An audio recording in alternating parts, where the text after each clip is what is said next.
It's a Gen Z thing to feel the pressure to succeed at a young age. And especially when you can see, yung friend ko 23 pa lang pero may kotse na. I know people who are 21 right now but already earning 6 digits. Sabi ko sa kanila na once I live on my own, I don't need to ask for financial security anymore from you guys. I never experienced living alone. After living with my parents, nag-asawa na din ako kaagad. Yung planning kasi niyan, masaya eh. Excited ka. Pero once na nandun ka na sa moment na yon, yung daily struggles talaga yung iisipin mo. Doon ko talaga na-realize I took everything for granted. Usapang praktikal at madiskarteng galawan. Ito ang Para-Paraan with Salmin. Hosted by Jorik, our resident raketero, at MK ng FH Moms. Hindi natin iiwasan ang usapang finance at hahanapan natin yan ng mga para-paraan. Usapang pera ba? Hindi natin yung tatakbuhan. Ako si Jorik, your resident rakitero. At ako naman si MK of FH Moms, where moms work smart, and we welcome you to Para-Paraan with Salmon. Dito ang pera hindi lang basta-basta tinatago, kundi pinapalago. From tried and tested money moves to practical financial choices, tara at pag-usapan natin ang mga para-paraan na yan. Ayan, so MK, kamusta? Ito, sobrang pagod pa rin sa trabaho. Pero bilang mga rakitero at rakitera, dito na naman tayo. Ako, so ngayon gusto kitang tanungin, ano ba yung difference ng mga financial priorities mo then and now? Ako, napakalaking difference, especially nung single pa ako. And then eventually nung nagkaroon na ako ng pamilya, no? Mas sineryoso ko na. Ikaw ba? Ako kasi, lalo na nagkaroon ako ng trabaho, medyo talaga ako, yung wala akong control sa pagwawaldas ng pera. Ang pinagkaiba ngayon, nandun pa rin naman yung pagiging waldasero, gastador, pero pinag-iisipan na. Like for example, kung bibili ako ng mga gadgets like camera or cellphone, gusto ko yung magagamit ko ba talaga o ma-maximize ko or kung kailangan ko na ba talagang magpalit. Lalo na kung kailangan naman natin sa trabaho. So, siguro masasabi ko na very mindful na ako ngayon. Yun naman yung pinagkaiba. Non-negotiable talaga, especially for us na mga raketero, raketera, yung pag-spend sa mga bagay na magagamit pa rin natin for work, no, or for earning. Ano naman yung mga ginagawa mo mga approaches na hindi mo na-apply before na sobrang nag-work sa'yo ngayon? Yung pagsasave. Maybe because as a breadwinner ng single ako, hindi talaga ako makapag-save. Hindi ako makabili ng anything for myself. Lahat talaga for the family. So, nung nagkaroon ako ng sarili kong pamilya, which is weird kasi diba parang mas dumoble na yung mga gastos. Expenses, yes. I feel na dahil nga mas dumami yung sources of income, mas nakakapag-save din talaga and invest sa ibang bagay. Ako, same din. Parang before, hindi ko talaga siniseryoso yung savings. Mas priority ko yung gastos. Pero ngayon, parang habang tumatagal, habang tumatanda ka, talaga mas pinapriority mo na yung future. Exactly. And at the same time, bukod dun sa savings, yung na-mention mo nga kanina, yung kung paano iikot yung pera, para hindi lang siya natutulog dun sa savings mo. Tama. Yun yung mga naaasikaso ko lately. At syempre, ngayong araw, hindi lang naman tayo magchichikan dahil meron tayong kasama. Masaya to kasi MK, yung mga kasama natin today, madalas nung dumadaan sa FYP ko, yung mga contents na yung biglang mapapatanong ka na lang talaga sa sarili mo, biglang kakausapin mo na lang. Kasi may mga realizations, may mga questions, mga advices in life. Ayan, isa siyang lifestyle and self-branding digital creator at event host din siya. Ayan, kasama natin si Dan. Hi, Dan! Grabe naman yung intro, guys. Nahiya ako sa intro ninyo. Dan, kamusta ka ngayon? Ito, actually, medyo nakaka-pressure kasi iba pala yung setup dito sa podcast pag guest ka. Kasi kayo, makatabi kayo, tapos ako nasanay ka lang na ikaw yung nag-host parang kasi. Iba pala, ako yung pala yung subject. Parang ako na hot seat dito. Pero excited ako kasi I think first time ko in a long time na maging guest. So definitely, sana naman kung ano man yung topic dito. Meron tayong valuable lessons and insights. Yes. Sana meron akong valuable lessons and insights from you guys also. Of course, from this session. Hingi rin kami ng mga tips sa'yo. Kasi si Dan, nakilala ko siya pandemic days. Talaga? Sa isang live streaming app. So, nakakakitaan lang kami online. So, at least host din yung kasama natin ngayon. So, maganda ang batuhan ng mga chikahan natin ngayon. And nakasama ko rin siya sa mga events bilang isa rin siyang content creator. Ayan. So, ang unang question namin sa'yo, Dan, ano ba yung mga side hustles mo outside social media na pwede mong i-share or kwento sa amin? Kasi syempre nakilala ka namin as content creator sa digital world. It's funny because, di ba outside social media, yung mga side hustles na pinukuha ko is still within that space. So, marketing, advertising, kasi background lang sa akin, I graduated under a marketing communications course. So, ang aking ginagawa ko palagi is whenever I look for mga side hustles, I make sure it's something na I know I'm good at. And social media has always been something na ako komportable ako kasi for about 5 years na ako gumagawa ng content. So medyo kapako na yung social media and how to be your own brand, how to create content. So outside of me being a social media quote-unquote personality, I actually do also do social media branding. I do social media management. I also do a lot of creative consultancy. So within the marketing sphere pa rin ako. And nagagawa ko yun while being a content creator. So definitely right now, I would say na I juggle about mga 3 side hustles along being a content creator. Wait lang Parang ilang taong ka na ba?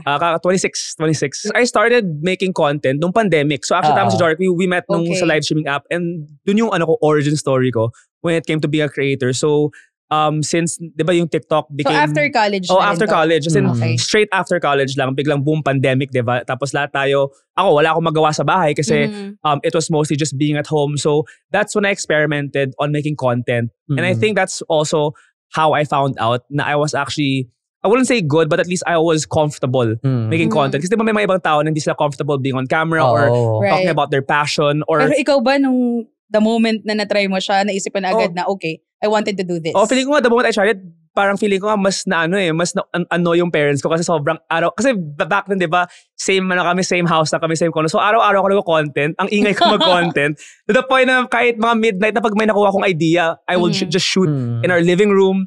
And my parents would ask me bakit parang mga 2 oras na ako nag-content. And I just knew from that point on na I had something going. And yun nga, buti na lang na I was able to, bet on myself and hone my craft on creating content. Kaya nadala ko siya ngayon, not just for myself, but also for, making sure na I get to also promote brands. I also get to do my skill of creating content and apply it to like other streams of income. So yun din yung natutunan ko about, my journey as a content creator. Alam mo, Dan, I'm a mom of 2. No? Okay. And I have a 10-year-old na boy. And feeling ko ngayon pa lang, nape-pressure na siya to earn. Maybe because he has access sa digital na And he's also creating content at a very young age. Pero yung mga saktong edit lang. Pero I wanted to ask if you also feel the pressure in order for you to succeed at a very young age. Yeah, I feel like it's a Gen Z thing to feel the pressure to succeed at a young age only because nowadays, everything is there. Na-realize ko, whether you want to work from home, whether you want to find a real job, whether you want to work from abroad, you don't even have to go abroad. You can just find it online. Right. Parang lahat na tayo, we became so connected. And so because of that, there's so many ways to earn. Personally, for me, it feels so much more pressuring, especially when you can see, yung friend ko 23 pa lang pero may kotse na. Itong friend ko kakagraduate lang pero tingnan mo nakapag-invest na siya in a land. Because you can see it online. You can see it in your FYP. Right. You can see it in your reels, even on Facebook. Lahat ng mga achievements ng mga tao. And hindi na lang siya hype because it's happening. Yeah, it's happening. I have a lot of Gen Z friends Mundo na nila. They have it. And sabi mo sa akin, iyak ako for what I'm doing. Pero ako nga, I know people who are 21 right now but already earning 6 digits from doing other ventures and from investing in other assets then. So, I guess nakaka-pressure once you see that there are people who are younger than you and have been able to capitalize on their opportunities to make more money. And so I guess it can be a healthy pressure, but it can also be detrimental then depending on how you perceive it. So for me, ang palagi ko iniisip is it's not, their race is not my race. I try to just make sure na kung ano man yung ginagawa ko, it's for my own benefit and I don't want to look at any other person's journey, diba? Kasi diba yung parang quote, thief is the comparison of joy. So ayoko talaga, i-compare yung journey ko sa journey ng mga friends ko. I use it na lang as motivation na at least people now at a young age are now exploring different ways to earn. And I think that's what we can take from us being more digitally informed and more open sa online world. So kanina na-mention mo nga na marami kang ginagawa bukod sa pag-social media. Parang nasa 3 yung work na ginagawa mo ngayon. So at the age of 26, ayan, professional, nag-work ka na, tapos at the same time, ginagawa mo yung gusto mo, which is content creation. So I just want to know, ano ba yung first financial risk na kinuha mo? And ano yung nag-push sa'yo to actually do it? I feel like my first financial risk was the decision to move out of my house or move out of my parents' condo. Because I wanted Ilan taong ka niyan? So I was 22. Okay. 22. Okay. So I was about... Bata pa din. Yeah. Sorry, pero yung mga edad namin na ganyan, parang naglalaro pa ako. Hindi pa ako pwedeng umalis ng bahay namin. Pero yung mga generation ngayon talaga, no? Actually, kasi kasi only child ako. So actually, nung... Only child ka pa? Only child ako. So my entire life, imagine yun, parang, sorry mom, dada. Pero as strict ng parents ko when it comes to going out, parang palagi, I can't go out with my friends, usually late at night, mga ganon. Or if I do, kailangan dapat nagpapaalam ako. And so, in terms of being independent, I wouldn't say I was so sheltered, but definitely I felt like I could have been a bit more sheltered. I felt like I could have been more independent because nga, medyo boxed ako in a way. Yeah. In a healthy way naman. Kasi I know naman my parents really love and care for me, diba? So, sabi ko, okay, when I graduate, and when I earn enough money, and pag napatunayan ko na sa parents ko na kaya ko na at least for 1 year to pay for the rent sa isang condo, diba? So may trial period may trial period pala. ako. Sabi ko, I remember parang telling myself, parang siyang thesis, diba? Kailangan ko i-defend yung case ko. Diba? Na kailangan, for 1 year kaya kong bayaran yung rent ko. So, when I calculated the money, tapos sabi ko, okay, kaya ko na. I can rent at X place for 1 year, and I can do it without any financial support from my parents. So nung sabi ko na kaya ko na i-defend yun, I told my parents na, hey guys, since I'm earning enough money na, is it okay ba if I can try to live on my own? And so it took a while, pero my parents naman, they're very loving and very supportive naman. So they accepted it naman, especially my mom kasi mama's boy ako. So siyempre yung mom ko medyo, pa siya natakot pa siya kasi parang all my life palagi ako sa house namin. But once I took that risk, I feel like, in a way, mas naging confident ako in navigating life through my own. Kasi I think after college, wala nang blueprint eh. I feel like when we go to school for the first 21 years of our life, di ba may blueprint? We wake up, we go to school, di ba, we learn, we get a degree, we go back to sleep, ganon. But once you go after college, parang sa'yo na eh. Sa'yo na yung life manual. So it's up to you on how you want to navigate through life. And I think that was what made me take that financial risk, is I knew that if I started to live on my own and I had enough money, it was my way of, quote unquote, adulting the right way. Kung ganon. So that was my first risk talaga. Actually, yung ganung klase at the age of 22 or 21, big move na yun. Yes. Diba? And Hoy, meron ng mga 30 years old na or pa nasa parents na. Hindi, actually kasi, nasa yun, parang so culture ng mga Pinoy na minsan nga kung kailangan na, kung okay lang na magstay ka sa family mo, or mas nasa isang nila. compound. Oo, parang, lalo na pag mga lolo't lola, pag may mga apo. Tapos si Dan, only child pa siya. Kasi syempre, bukod sa kailangan, emotionally prepared ka, syempre dapat financially prepared ka rin dyan, di ba? So, my next question is, paano mo napauo yung parents mo? At nung time na umalis ka na ba yon, hindi ka na talaga bumalik sa inyo na talagang dire-diretso na? Ito, yung, paano na pa yung parents ko? Meron kaming deal until now. Na once a week, babalik ako sa kanila. Okay. So basically, parang yung nangyari was yung sa conversation namin, my mom doesn't really want me to go talaga. Very protective siya as a mom. And so, what we agreed on was that at least once a week, diba, I go back to their house. Nagagawa ko naman yun. Spend time with them, go to church, para at least kahit paano, I'm not totally away from them. And so, I feel like that was the easiest way para ma-compromise yung decision of me to actually live on my own was for me to, go back to them at least once a week. But what I will say is, what I told them talaga, kasi as someone that was always grateful that they were able to give me, a privileged background, being able to send me to school, sabi ko sa kanila na once I live on my own, I don't need to ask for financial security anymore from you guys. So I made sure na the moment I lived on my own, I told them, okay, guys, wag din ako bigyan ng baon, ng allowance, kasi I don't want to be a burden anymore to you guys. And so until now, I'm happy naman to say na never na talaga ako nagpaparinig. Maybe pag Christmas lang or birthday ko lang nagpaparinig ako. Pero for the most part na talaga, I've never asked for their financial security anymore. Because I also want to be the one to give it to them naman now that I'm already earning. So yun yung nagawa ko naman. And yun, every week bumabalik ako sa condo namin to spend time with them.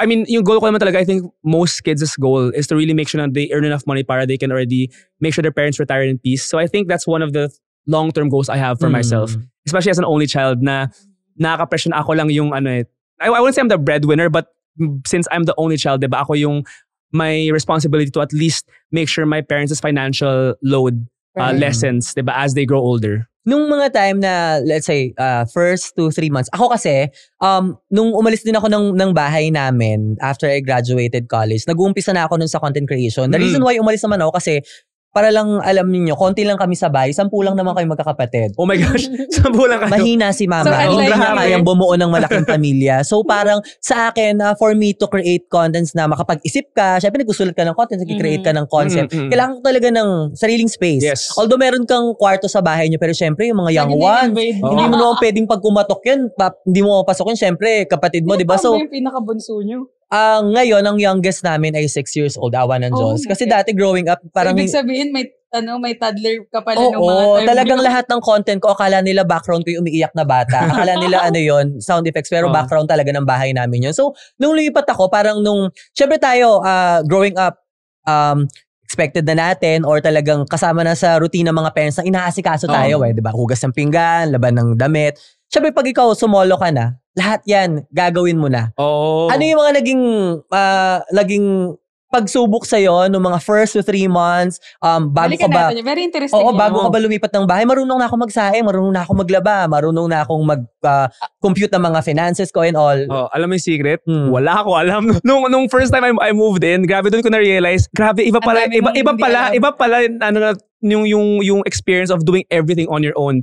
Yung cleaning your bed, fixing your room every single day. Kahit yung folding lang of clothes, diba? Parang sabi, bakit ang hirap pala? Kahit parang 1 day's worth of clothes, tapos kailangan mo i-put in a laundry basket, ganon. Even cooking, yun yung pinaka, medyo nahirapan talaga ako. Ngayon, medyo kaya naman, kaya na. But it took me maybe months or even like years to get used to the habit of doing everything on my own. And doon ko talaga na-realize na I took everything for granted when I was living with my parents and how hard it is to do yung mga everyday activities. Grabe. But feeling ko nga if I didn't move out early on, diba, feeling ko mas mahirapan na yung yung moving alone process ko Kasi it took me a while, even as a 22-year-old kid back then, on how to just do everything on my own. Kaya tama ka, Jorik, na medyo iba din talaga yung feeling na mag-isa ka. Kasi feeling mo, shucks, grabe. Ganito pala yung feeling na maging literally alone. Kasi wala ka nang pwedeng tawagin, diba, to help you out, and everything is just by yourself. So, in a way, grateful din ako kasi doon ko talaga na-realize na okay, ito na yung real world. Diba? I can't call for help anymore. Kailangan, I have to learn this on my own. And nagawa ko naman so far, pero still learning, but definitely, given how many years I've been living alone, mas kapang-kapa ako na. Habang pinapakinggan ko kayong dalawa, sobrang nakaka-proud kasi I never experienced naman living alone. Kasi after living with my parents or with my first family, nag-asawa na din ako kaagad. So, nakakatuwa kasi, di ba? So, walang transition. Wala talaga. Oo. So, di ba? Actually, siya, kung iisipin mo, yung planning kasi niyan, yung iniisip mo palang napaalis ka, masaya excited ka. Pero once na nandun ka na sa moment na yon, yung daily struggles talaga yung iisipin mo. Alam mo yung simpleng pagbangon mo palang sa umaga kung may kakainin ka. Ang laking factor na So para sa mga nanonood sa atin ngayon, ayan ang lesson na pwede nyo matutunan doon na huwag nyo i-take for granted yung mga kasama nyo sa bahay, lalo na yung parents nyo. Kasi eventually, talagang lilipat or magiging mag-isa ka lang din talaga sa buhay. Oo, yung mga ginagawa nila, hindi porket ginagawa nila yan dahil bata kayo, ay hayaan nyo na lang sila dyan. Kailangan nyo rin yung matutunan dahil once na lumipat kayo ng place o sumolo kayo, baby steps pa din talaga yan. At kailangan prepared ka mentally, emotionally, at lalo na financially kasi wala. You're on your own pagdating mo dyan, diba? Especially pag wala kang kunyari ako kasi diba dami kong mga racket. So, pag-isip ko talaga, like yung mind ko, parang parang ginagawa ko siyang Google Calendar. Okay, kailangan 10 minutes, kailangan I fix my bed na. 20 minutes, kailangan makapagluto na ako ng breakfast. Kasi pag nawawala ako sa schedule, parang shucks, di ko na magagawa. And doon ko na-realize din yung importance of having a schedule then when you have so many things to do. Kasi pag na-miss mo yung mga daily chores or things na kailangan mong gawin, nag-a-adapt siya. Tapos di mo na namalayan na pagbalik mo sa condo, hindi ko pala na-fix yung bed ko, ang dumi na ng laundry ko, or hindi ko pa nahugas yung pinggan ko. So, yun din yung mga struggles na I had to learn living alone. Medyo spontaneous ako So, medyo nahirapan ako maging organized. Now that you mentioned about calendar as a tool, I wanted to ask naman, what is a financial na tool na ginagamit mo? Minsan sa hustle, kailangan ng puhunan. Kaya mapapaisip ka, worth it bang mag-invest sa sarili ko? Aba, syempre. Buti na lang, merong Salmon Credit Line. Available via Loan Online and powered by the Salmon app. Offered by Sun Prime Finance Incorporated and regulated by the SEC. Salmon puts your needs first with flexible borrowing options. Loan Online, powered by the Salmon app, serves as the online lending platform for Sun Prime Finance Incorporated. SEC Reg Number CS2019-16698, CA Number 1241. Read the terms and conditions before availing of this loan product. Balikan natin yung tools na ginagamit mo when you started na mamuhay mag-isa and then now. Ako, honestly, Sheets. Google Sheets ang financial tool na ginagamit ko. Kasi, ang sipag mo dyan pero I wish I was more consistent. But I'm trying to be more consistent with how I use my Sheets. Kasi since I live alone, I try to track talaga yung expense ko. Kung hindi naman daily, weekly expense, para alam ko kung ano yung ginagastos ko per month. Para at least I know, okay, if I have to save this amount per month to save this amount of money, ito yung kailangan kong i-cut. So yun usually yung ginagawa ko ngayon, especially for someone like me na I also like to spend on things that I enjoy doing and hobbies ko, kasi I feel like having hobbies and passions is very important when you start to live alone talaga. So one thing I always try to do is make sure na when I spend money, it's on things that I'm passionate about. But also, meron akong budget palagi per month. For January or for August, September, ito yung nagastos ko. What can I do para to lessen yung gastos ko for that month? Ito para sa ating tatlo naman to, MK. Kung meron tayong naisip na pasukan ng investment ngayon, alin to at bakit? I'll start. Ako kasi, so i-share sa inyo, nakakabili ko lang ng condo unit. Pero yung condo unit ay hindi ko siya titirhan. Gagamitin ko siya for Airbnb. So the reason why kinuha ko yun, kasi lalo na sa panahon ngayon, di ba? Parang bawat kanto may nagtatayo ang condominium, di ba? And sa ano natin ngayon, sa panahon natin ngayon, medyo nagkaroon pa ng issue about sa supply ng condominium. So medyo bumaba yung price. So grab yung opportunity to get one. And ang ginagawa ko doon, parang after down payment, yung nag-rent din sa akin sa Airbnb, yun na rin yung pinapambayad ko doon sa condominium ko monthly. So parang initial lang yung naging payment ko. Tapos yung succeeding niya, nakukuha ko na lang din doon sa earnings ko from the rent sa Airbnb. So parang wala na ako halos binabayaran. So, ganun yung ginagawa ko. Ikaw, ano ba ang naisip mo ngayon? We are planning to invest sa solar. Pero syempre, mahal siya. So, kailangan ko pa. Yan, gusto ko niya. Paano ba yan? Paano mo nag-work yan? Nagpa-quote na ako. Nagpapa-quote pa actually. Pero kasi perfect siya for us kasi we're living in Lipa. So, madalas dun yung, alam mo na, yung pagkawala ng kuryente. So, I feel na perfect siya for the place. And eventually, makakatipid ka rin talaga. Well, for me, ang inisip ko talaga is more on franchising. So, I know a lot of my friends then nag-franchise na sila. And for me, yun yung gusto kong avenue na pasukan next while I'm still earning money. Di ko pa sure kung ano yung category, kung anong product. But definitely, I've been researching for the past few months na rin kung ano yung mga lucrative na pwede ko yung franchise. Kasi right now, may mga save up na ako. And as someone na is very, nag-overthink ako sa on where to spend my money next or how to invest. Talagang I want to make sure na if I'm gonna invest or franchise, kailangan talaga I've done all my research. Hopefully in the next year or so, meron akong merong category na I can franchise into para at least mas maging mas malawak pa yung source of income ko when it comes to earning money. Kasi I'm the type of guy na in the long run, gusto ko talaga passive income lang eh. Para I'd let the money work for me. Grabe no, parang at the age of 25, 26, ang investment na yung mga pinag-usapan. Parang naalala ko nung mga time ko na yun, ang inisip ko lang, anong susuotin ko bukas?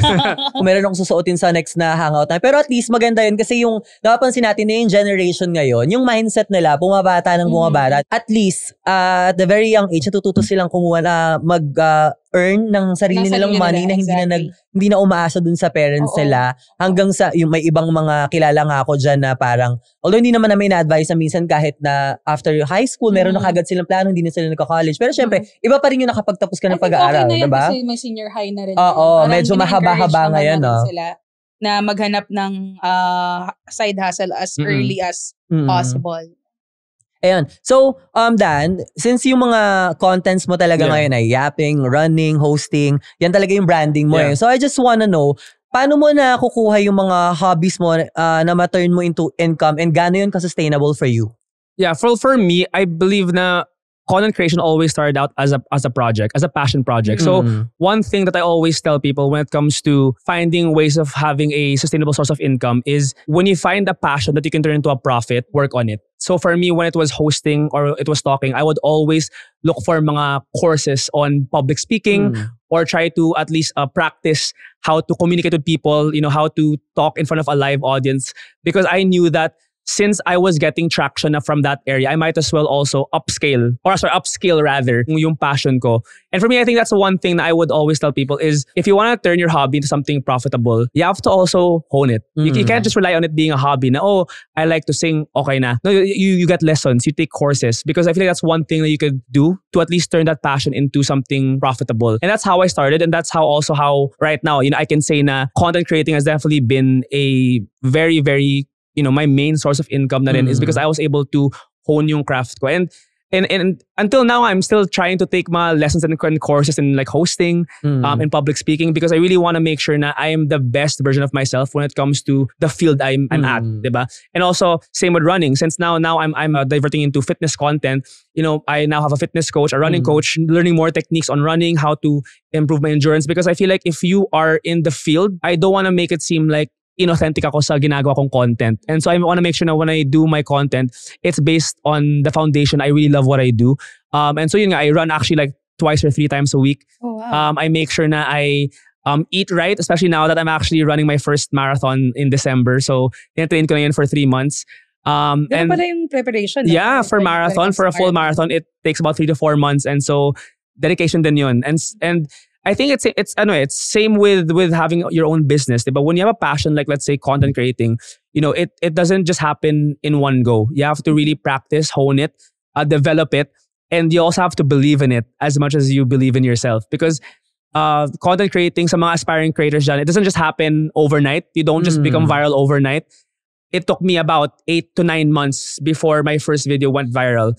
And even until now, I try to tell myself na I'm not there yet because there's always ways to improve. Turning my passion into profit is continuously learning, always knowing that you can always learn more no matter how good you are at your passion. So ano naman yung opportunities na meron ka today na sana meron ka na before pa na na-maximize mo na ngayon ka lang nagkaroon? That you can share with us. Medyo mahirap yan. Medyo tricky kasi parang pag the way you talk kasi parang na-figure out mo na siya and all. Pero we just wanted to know, nag-start ka pa lang.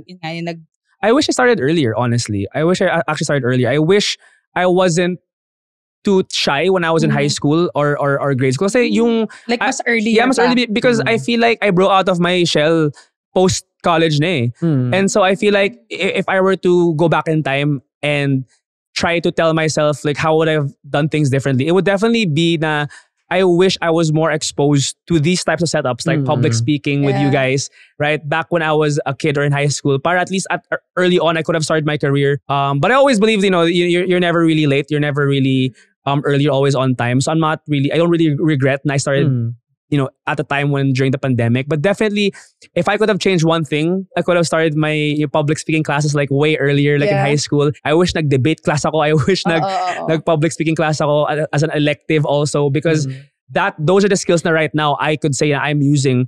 Not just in my work as a creator, but also in social media. Also as a social media marketing manager.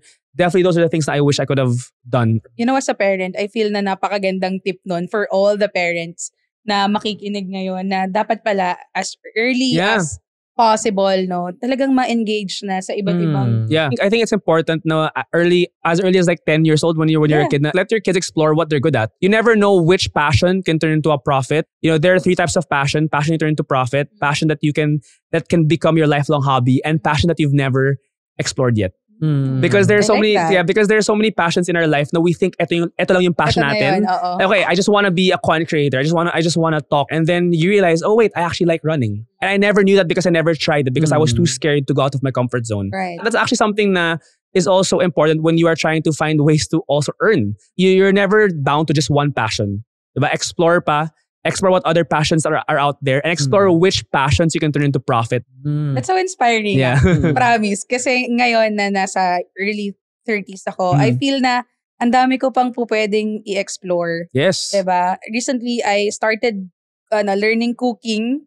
Pero imagine mo yun, I've been working for so long. Tapos ngayon lang ako talagang nag-decide na, sige, magta-try ako mag-cooking din. Patok yan sa FYP ko, yung mga cooking, pwede. Baka pwede na ako mag-start. Lalo na pag mga bago ka matulog, yung mga lumalabas sa mga FYP, yung mga bandang 2, 3 a.m. Pwede yun. Mga kumakain. And then funny thing is, imagine parang, 2 weeks ago, I just started learning to cook. Tapos bigla may nag-message na brand na, uy, pwede ka ba? Wait lang, hindi pa nga ako super galing. O, di ba 2 weeks pa lang yun? Imagine Diba? kung 2 months or 2 years. Mamaya may studio ka na. May cooking studio ka na. Alam mo sa akin naman, kung sakali, parang nung time na ang dami sanang opportunities sa akin, sana nag-yes ako. Yes. Kasi mas umabot ako sa point ng life ko na parang feeling ko when I'm earning money na, parang yung mga pumapasok na ibang mga side hustles or racket, di ko na kailangan. Parang minsan tumatanggi ako dahil, minsan puyat lang ako kaka-gaming or galing ka sa labas. Ganun pa. Siguro kung mas na priority ko siya before, mas marami akong connection at mas marami akong contents na nagawa ngayon. Baka yun yung pwede ko lang gawin siguro ngayon. Pero as of the moment kasi, yung maganda, bumabalik ako sa content creation din. Yeah. Yun, katulad mo, nakakatawa, nag-try din ako mag-bake sa air fryer. Ganyan. Yo. Kasi, syempre, Ako rin. kasi Air diba, fryer din ako. Imagine social media world, lahat ng tao ngayon content creators na. So, dapat hindi na lang isa yung pwede mong gawin sa social media, di ba? Kung gamer ka, dapat mag-try ka ng iba para hindi ka mawala. Kasi ang dami na everyday may pinapanganak na bagong content creator. At kahit sino yan, basta may cellphone, mag-viral lang isang video considered as content creator. Maraming kalaban sa field, di ba? Pero at least, ang maganda doon, ginagawa mo yung gusto mo. Yung biruan nga before, di ba? Lalo na nung mga bata kami, pag sinasabi sa akin lagi ni mama, yan, cellphone ka ng cellphone, puro ka social media. Look at me now. Ngayon, social media manager. Kaka-cellphone ko, may konto na ako. I'm social media, ma'am. Kayo mga kapatid ko, yun tuloy yung sinasagot sa nanay ko. Cellphone ko ng cellphone. Bakit si kuya? Cellphone. Parang kasalanan ko patuloy ngayon na yung kapatid ko ay pero at least, na-addict sa cellphone. Kailangan lang talaga, alam mo yung gagawin mo at hindi lang puro kaadikan yung gagawin mo, yung binibigay mo dun sa isang bagay, dapat passion mo siya, gusto mo siya at iniisip mo rin siya sa future kung paano mo ba siya ma-maximize, di ba? Yan ang nakaka-inspire. Very inspiring. Oo, kasi natatawa talaga ako. Lalo na nag-uusap tayo kanina na parang, pag si cellphone dati, galit na galit yung parents ko pag lagi ako nakikita sa cellphone. Without knowing na, ito pala yung magiging profesyon, di ba? Nang karamihan sa atin ngayon, lalo na sumakto dahil social media world talaga ngayon, yun talaga yung number 1 sa atin.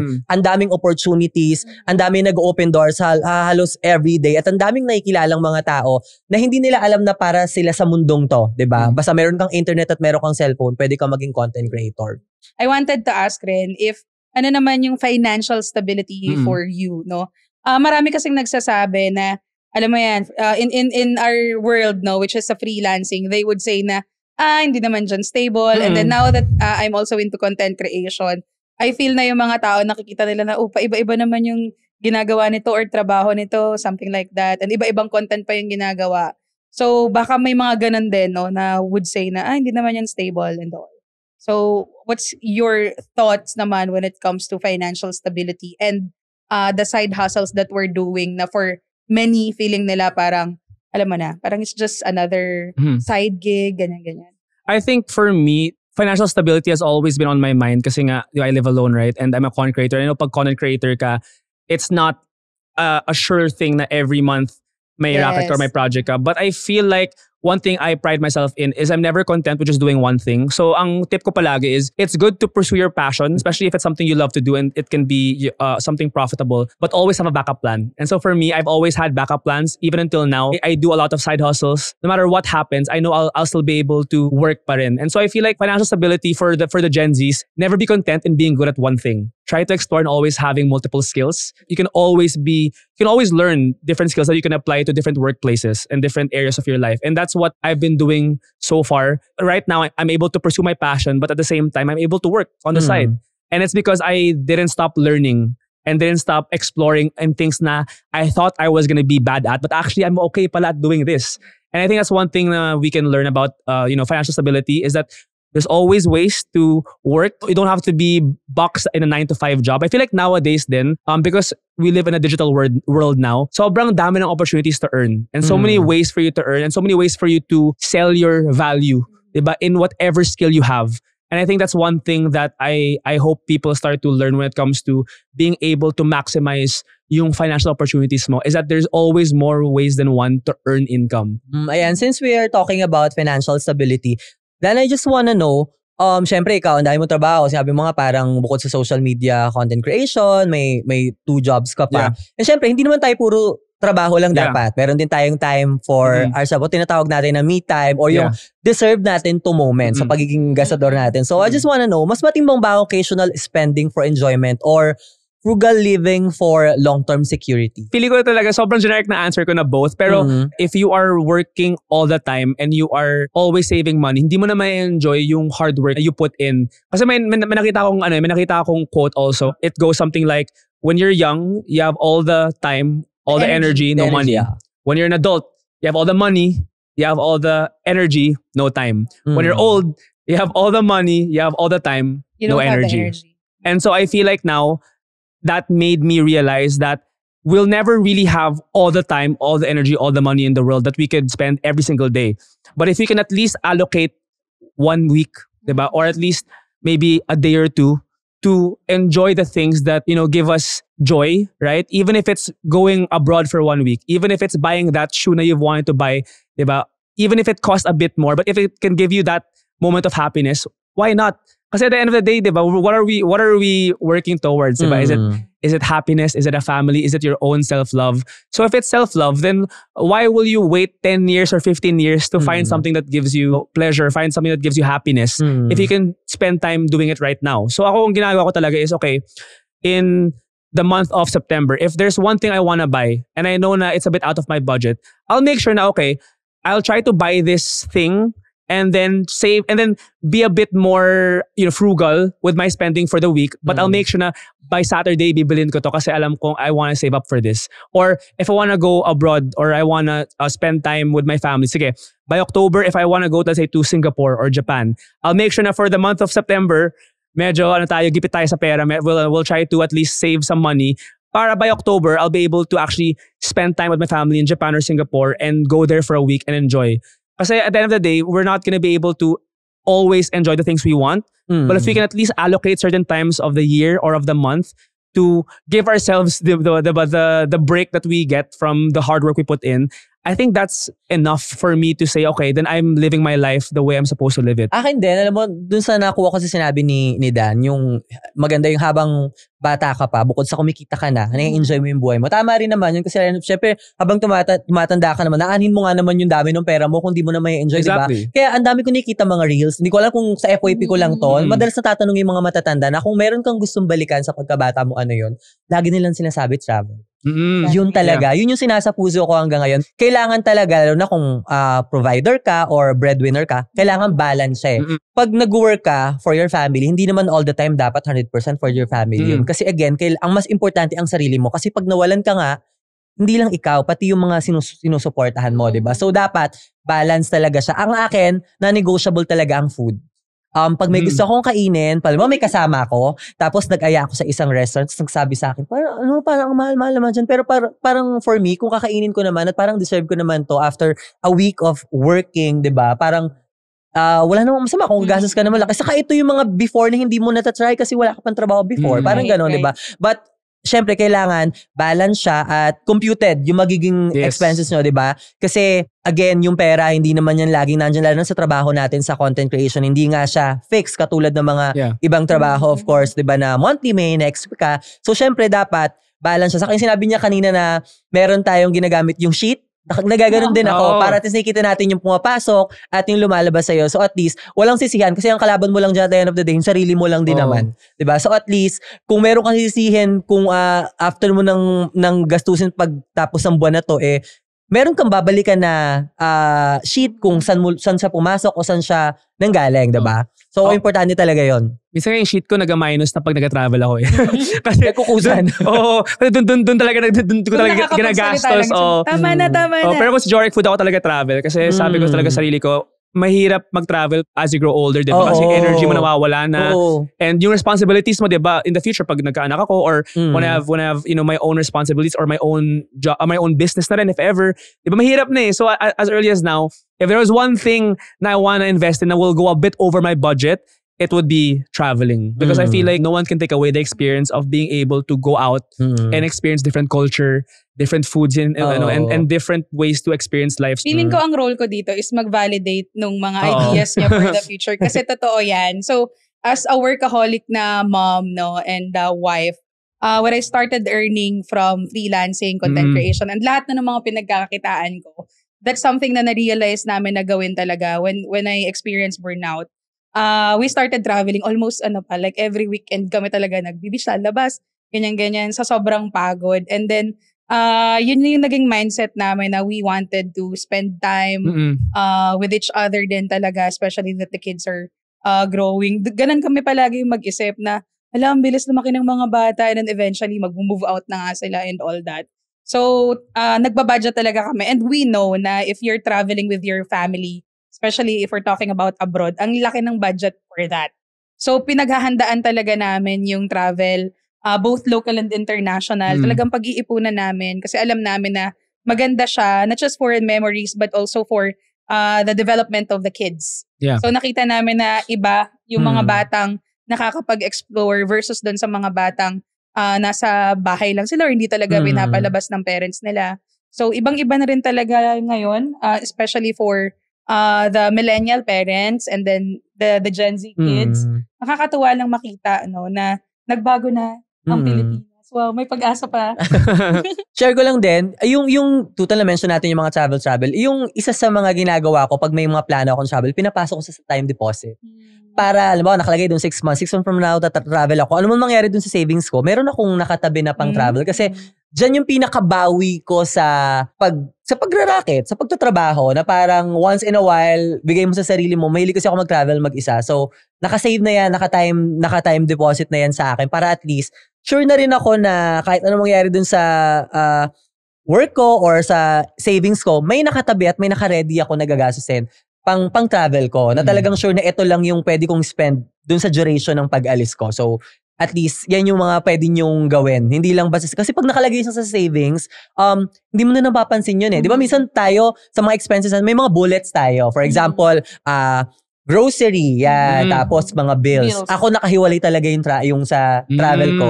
Just to make sure na mabibigay ko yung reward ko for myself, na meron akong nakahandang pera at ito lang yung amount na pwede ko magastos sa araw na yun, sa magiging travel ko. Ayan. Love it. Ang husband ko naman ang nagre-remind sa akin if needed ko na ng pahinga at saka ng travel. Pero since you mentioned about time deposit earlier, si Salmon has time deposit and high interest din. Yes. So it's nice rin to have another partner when it comes to our finances. Minsan, nakaka-overwhelm talagang magtabi ng pera. Pero mas panatag ang loob kapag safe, secured, at may interest. Sa Salmon Time Deposit, mas kampante ka na. Terms and conditions apply. Salmon Time Deposit is a product of Salmon Bank, Rural Bank Incorporated, a bank regulated by the Bangko Sentral ng Pilipinas. Deposits are only accepted within bank premises or through authorized bank channels. Deposits are insured by PDIC up to 1 million pesos per depositor. So, Dan, ano naman yung biggest lesson mo so far and paano nito na-affect yung decision making mo today? Biggest money lesson ko so far is that I think there are more ways to earn money than just one job. I feel like kasi back then we were always told na, diba, you get a job, you work 9 to 5, you save, maybe you invest, and then yun na yun. But I feel like nowadays, like what we've been talking about for over an hour is the fact that there's so many more ways to turn your passion into profit. And ako yung na-realize ko is that you're not just bound to one skill. And there's so many skills that you could learn that could develop into something profitable. Whether it's the skill to invest, whether it's the skill to make content, whether it's the skill to be a better marketer, or whether it's a skill to have better decision-making skills.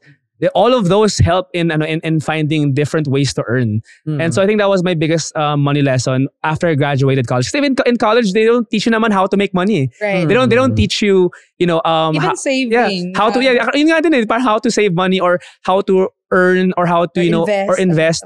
And na-realize ko after I got out of college na wow, ang laki ng mundo, and there's so many ways for you to earn than just having one job.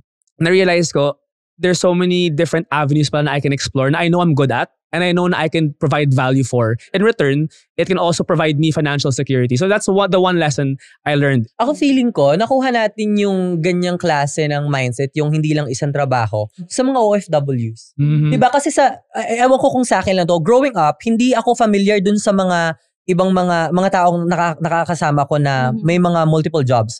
Kasi sa atin, sa Pinoy, usually isa lang. Kasi 6 hours to 8 hours talaga yung minimum, di ba? Sa ibang bansa, dun ko lang naririnig na parang, she's working 3 jobs, ganyan. May morning, may afternoon, may ano pa siya, may panggabi pa siya. Tapos tayo parang gulat na gulat tayo. Totoo ba? Kasi sa atin, again, yun nga, parang nasanay tayo na parang 8 hours. Yun yung fix. So parang wala ka ng time na maghanap ng second job pa. Unlike ngayon, na kahit na meron kang talagang job na yung talagang permanent mo, pwede kang mag-side hustle sa online, di ba? Yun kasi ngayon lang siya pumapasok ngayong generation na to. And siguro sa akin, yung isa sa mga biggest money lesson ko talaga, nung nagkaroon na ako ng multiple jobs, is, of course, bukod sa mag-save, ay isipin mo din kung paano lalago yung pera. Kasi yung napag-usapan nga natin, minsan pag nasa bangko lang siya, magkano lang naman ang interest niya, di ba? Ang daming avenue na pwedeng paglipata. May mga e-wallets tayo, and pwede kang mag-invest sa iba-ibang bagay para at least, yung sinasabi nila na hindi natutulog yung pera sa bangko. Right. Parang gano'n, di ba? Ako naman, since we're living in the digital world na, I don't stop exploring, different tools that can help me and my family. And also, how can I introduce these things to my son na eventually magiging adult. So, I wanted na ma-try ko muna siya lahat so that ako na mismo yung magturo sa kanya. Kanina pag-usapan natin yung mga pagsisave ng pera sa bangko, sa e-wallets. Syempre, laking issue ngayon, lalo na yung mga taxes, di ba? So, paano yung mga, anong thoughts nyo doon sa nagsisave ka na ng pera, natataksan ka pa? Yan yung napakamot talaga ako ng ulo na nakaraan. Humina yung boses ko, di ba? Yung narinig. Diba? Biglang naan. Oo, di ba? Kung saan naman mapunta yung tax ko, sana naman. Basta sana naman. I just hope wherever our tax is going, it's going to a good cause. Yes. Yun lang masasabi ko. Yun naman ang wish natin. Yun ang wish natin. Oo. Pero aminin nyo hindi. Parang ang bigat sa loob. Hindi lang siya mabigat. Masakit siya sa loob. Kasi pinaghirapan mo yun, di ba? Especially now that we're in a digital world and you can see everything and where everything is going. Yun lang masasabi ko dun.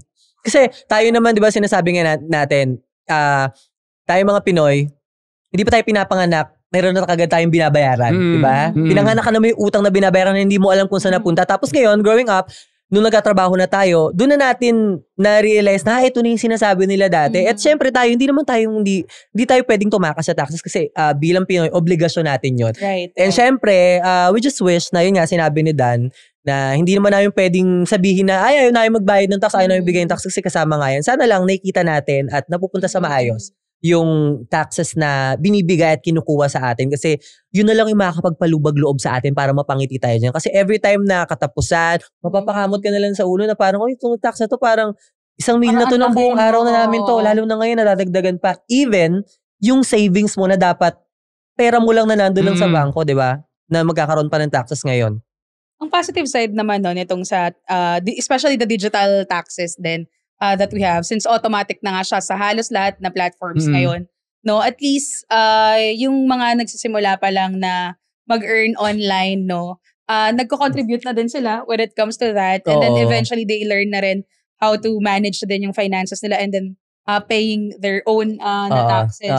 Kasi dumating ako sa point na tinatry ko siyang i-file ng sarili ko, hindi ko kinaya. And then I managed to get an accountant na rin and all that. So I feel na helpful siya, it's part of the adulting na stage. And again, for me, ang pagpe-pay ng taxes is not just an obligation, pero nakakatulong din siya for me, as a professional, as a content creator. Kasi if you're not paying your taxes or hindi ka legit, as an individual, mahihirapan kang makipag-work and eventually magkaroon pa ng mas maraming racket. Diba? Ayan. So Dan, may advice ka ba para sa mga Gen Z kung paano magsisimula ng racket without overextending financially?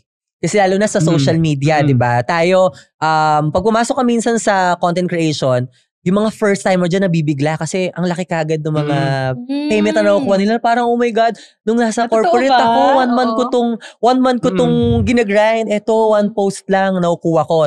May mga times na na-overwhelm tayo. Umabot ako sa point na ganyan eh. Yung, hindi pa dumarating sa akin yung talent fee. Ang payment ito 45 to 60 days. 30 days pa lang ubos na sa utak ko yung talent fee. May napaglaanan na. Ano yung ma-advise mo doon, Dan? Ang mga advice ko talaga doon is always have the mindset na hindi naman lahat ng mga kinikita mo is not gonna be there every single month. Yes. So always think, I have this rule na hanggat hindi ko pa nakikita sa bank account ko, I'm not gonna spend something over my budget. Ay, sana ganun din ako. Over my budget. Kasi dati nung when I first started earning through content, ganun din ako na parang, okay, 60 days makukuha yung payment ko. First week pa lang, bibili na ako ng bagong sapatos. Bibili na ako ng bagong damit. And then pagdating ng payment, wala na akong budget. Wala na akong savings. So I feel like one thing na I will tell yung mga Gen Z viewers dito is also to not be pressured when you see all of these content creators, all of these young entrepreneurs flex or flaunt their lifestyle, because for sure they've already either worked hard for that lifestyle or meron din silang savings for them to afford that. Because I feel like nowadays we also have this pressure na we have to compete online na kailangan maganda outfit natin, kailangan maganda yung fit check natin, kailangan maganda yung iniinom nating kape, kailangan maganda yung shoes natin, grabe, no? Diba? Or pag athlete ka dapat latest running gear, dapat latest basketball gear. Don't think about what you see online. Think about first what gives you happiness muna. Na if you are able to provide for yourself and provide for yourself financially, independently, diba?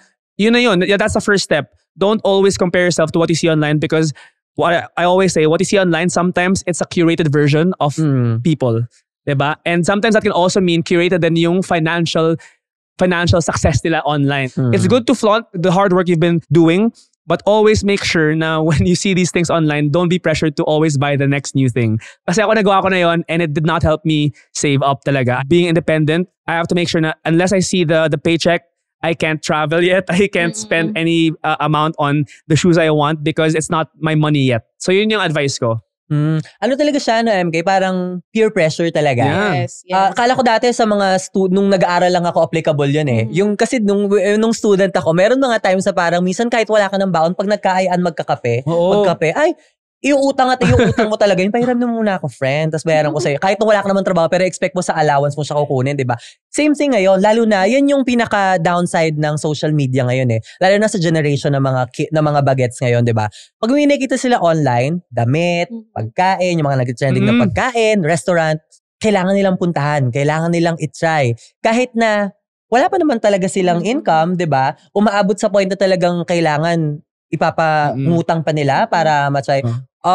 Wag niyong gagawin yun kasi hindi naman siya nakaka-cool in the long run, di ba? At saka kung di mo naman gusto yung binibili mo, di ba? Ano yung point, di ba? Kung bibili ka ng bagong damit tapos di mo naman pala style, or bibili ka ng bagong trendy. Dahil lang uso, di ba? Kasi nakita, suot to ng idol ko eh. Trending to sa TikTok kailangan kumuha ko. Pero again, kailangan mong maging mindful, lalo na kung wala ka pa namang source of income na talagang ina-expect mo, lalo na kung student ka pa lang. Wag ka magpapa-apekto sa peer pressure kasi at the end of the day, ikaw ang talo dyan, ikaw ang kawawa dyan, di ba? Inainom mo nga yung gusto mong kape, pero imagine mo, pinangutang mo naman, another problema sa'yo yan, di ba? So, siguro, yun lang. Kailangan pag-isipan lang din mabuti, lalo na sa mga nanonood ng mga bagets ngayon. Wag kayong magpapa-apekto sa mga napapanood ninyo, sa nakikita nyo na dapat puntahan, dapat i-try. Kasi mayroon namang perfect timing for that, di ba? Right. Pag nagkaroon ka na ng trabaho, pag stable ka na, believe me when I say na pag nagtrabaho ka at meron ka ng stable job, lahat ng mga gusto mong gawin dati, magagawa mo yan ngayon, di ba? Yeah. At saka may isa pa akong advice kung pwede. Ang advice ko lang talaga is, I wish I did this before in high school also in college, but now that, we're more in a digital world, I would say, mag-invest kayo sa mga online courses, invest kayo sa mga online classes, whether it's marketing, whether it's, public speaking or something, or even AI, digital building na ngayon, diba? Parang any upskilling class you could invest kasi nowadays it's about providing value to clients or what you can give to people. So if you're still a college student or even a high school student, don't shy away from courses and from learning a new skill, kasi you never know na yung new skill na yun could be actually what makes you go to this job that you've been wanting to apply for. So yun ang advice ko. Parang talaga huwag kayong matatakot na mag-try ng something new. Yeah. Diba? And sa opportunities naman, syempre, you'll never know if you never try. Diba? Kasi may mga, ako kasi yun yung mga naging multo ko nung medyo bagets ako na parang, pag may mga opportunities na, may mga workshop, ang una kong sinasabi, di ako para sa ganyan, takot ako sa ganyan. Hindi ko pa nga nata-try. So, hindi mo malalaman kung para sa'yo talaga yun. Like, for example, yung hosting. Ako, hindi ko naman alam na papasok ako sa hosting kasi nung nag-aaral ako, IT student kasi ako, nag-graduate ako ng IT kasi parang feeling ko ng time na yun yung sa lahat ng industry, lahat kailangan ng IT. Tapos bigla ako napasok sa hosting. Nung nag-try lang ako one time nung mag-offer sa akin ng free hosting workshop. And then, doon ako napasok sa online, nung pandemic, nagkaroon ng mga online shows. Up to now, ginagawa ko siya. So, parang sabi ko ako, siguro kung tinanggihan ko yon, baka wala ako ngayon dito, baka hindi siya kasama sa ginagawa ko ngayon. Ako naman, ibang-iba naman because I feel na masyado akong maluwag and then mabait. Lalo na nung before. Kasi, ang bilis ko magpautang, ang bilis kong maglabas. Ay, sana nakilala ka pala namin dati pa. Nakaka-stress kasi 'di ba, I just wanted to help this friends that I have, and at the same time yung mga nagsisimula pa lang sa industry. So hindi lang in terms of money but any help na po pwede kong ibigay pero hindi na reciprocate. So parang for me lang, I think doon sa mga Gen Zs natin na nagsisimulang rumakit, pumasok sa ganitong career, online man yan or kung saan man kayo dalahin. Just be careful lang din when it comes to choosing your friends, kasi hindi yan lahat din talaga makakatulong sa'yo. And if you have friends na kailangan rin talaga ng tulong, siguro may limitation pa rin. Yes. I think yun lang. Kasi may mga point ako na, alam mo yun, kahit savings na namin, ipapahiram ko siya, girl. Ganun ako kabait. Lalo na pag kaibigan mo naman talaga, di ba? Oo. So, mahirap siya. Pero eventually then, I learned na kailangan ko rin maging responsible when it comes to lending money, especially to family and friends. Since I'm also supporting my dad, kailangan makasama pa rin sa budget. Kung halimbawa magpapahiram ka, konti lang dapat hindi affected yung savings and then investments na meron. Ayan. Ang dami natin na pag-usapan ngayon, MK and Dan. Thank you so much for being with us today. Thank you guys for having me. Thank you. Ang dami ko natutunan. Ako rin. Ako rin. Akala ko nga dahil nasa social media na ako, alam ko ng lahat At least si Dan may mga na-share din. At sana sa mga viewers natin, lalo na sa mga bagets na nag-uumpisa at gustong pasukin ng pagiging social media content creator, ay marami rin kayong natutunan ng mga tips, of course, mula kay Dan at mula sa amin. So thank you so much, Dan. Saan ka ba nila pwedeng i-follow or anything? Yeah, you guys can follow me on Instagram, Facebook, and TikTok at Danyo Toco. And thank you guys so much for having me. Dami ko din natutunan dito. And hopefully, our viewers also can pick up on what we've talked about, diba? About financial stability. And yun, guys, travel lang tayo. Tara na. Travel na tayo.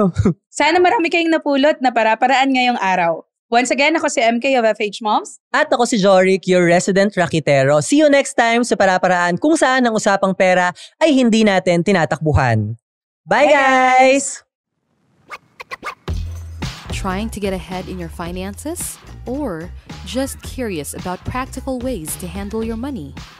Di bale, Para-Paraan with Salmon highlights those conversations. Para may baon kang mga para-paraan by the end of each episode. Kaya, don't miss out. Follow Para-Paraan with Salmon everywhere for more tips and content like this. Sabay-sabay nating hanapan ng para-paraan ang usapang finance. Kasama sina Joric, MK at ating guests. Mag-follow at subscribe sa aming YouTube, Spotify at iba pang socials para hindi mahuli sa susunod na episodes ng Para-Paraan with Salmon.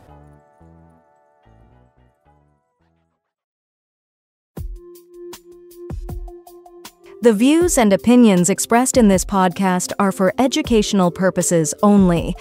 They are not financial advice and do not necessarily reflect the views of Salmon Group Limited or its affiliates. Your financial circumstances are unique. Assess your own needs and risk tolerance. For personalized financial advice, consult a licensed professional. Any products or services mentioned are offered by licensed entities and are subject to the terms and conditions of Salmon Bank, Rural Bank, Incorporated.